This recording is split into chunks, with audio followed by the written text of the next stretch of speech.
MS set law 2026 का result आ चुका है और अब सबसे इंपॉर्टेंट स्टेज है काउंसलिंग प्रोसेस यानी कैप राउंड्स का। अगर आप 3 ईयर एलएलबी या 5 ईयर एलएलबी कोर्स में एडमिशन लेना चाहते हो तो काउंसलिंग का प्रोसेस समझना बहुत जरूरी है। तो सबसे पहले ये जान लो कैप रजिस्ट्रेशन कैसे करना है। तो बस सेट सेल महाराष्ट्र की ऑफिशियल वेबसाइट setcell.mahasec.org पर जाओ, रजिस्टर करो और काउंसलिंग के लिए बेसिक डिटेल्स फिल करो, एकेडमिक और कैटेगरी डॉक्यूमेंट्स अपलोड करो, फिर अपनी प्रीफर्ड कॉलेजेस चूज करके काउंसलिंग फी पे करो। इसके बाद प्रेफरेंस के बेसिस पर प्रोविजनल अलॉटमेंट लिस्ट रिलीज होगी। चॉइस फिलिंग करते वक्त कॉलेजेस को प्रायोरिटी के हिसाब से अरेंज करना बहुत इंपॉर्टेंट है क्योंकि अलॉटमेंट इसी पर डिपेंड करेगा।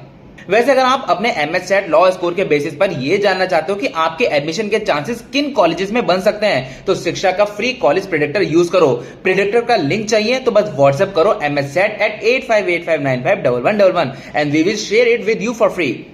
अब समझते हैं रजिस्ट्रेशन के बाद काउंसलिंग प्रोसेस कैसे आगे बढ़ता है। तो सबसे पहले अपलोडेड डॉक्यूमेंट्स की ई वेरिफिकेशन और स्क्रूटिनी होती है। इसके बाद CET cell provisional alphabetical merit list release करता है। अगर मेरिट लिस्ट में कोई एरर हो तो कैंडिडेट्स ग्रीवेंस सबमिट कर सकते हैं। करेक्शंस के बाद फाइनल मेरिट लिस्ट रिलीज की जाती है। उसके बाद कैंडिडेट्स अपने कॉलेज प्रेफरेंसेस फिल करते हैं और मेरिट रैंक, कैटेगरी और चॉइसेस के बेसिस पर सीट अलॉटमेंट होता है। कैप राउंड्स कंप्लीट होने के बाद कुछ कॉलेजेस वैकेंट सीट्स फिल करने के लिए इंस्टीट्यूट लेवल राउंड्स भी कंडक्ट कर सकते हैं।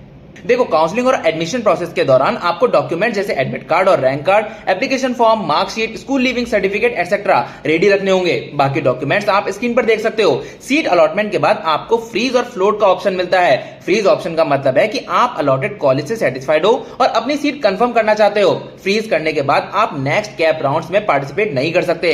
फ्लोट ऑप्शन का मतलब है कि आप करंट सीट को सिक्योर रखते हुए अगले राउंड्स में बेटर कॉलेज के लिए ट्राई करना चाहते हो। अगर बेटर अलॉटमेंट मिलता है तो आप अपग्रेड कर सकते हो।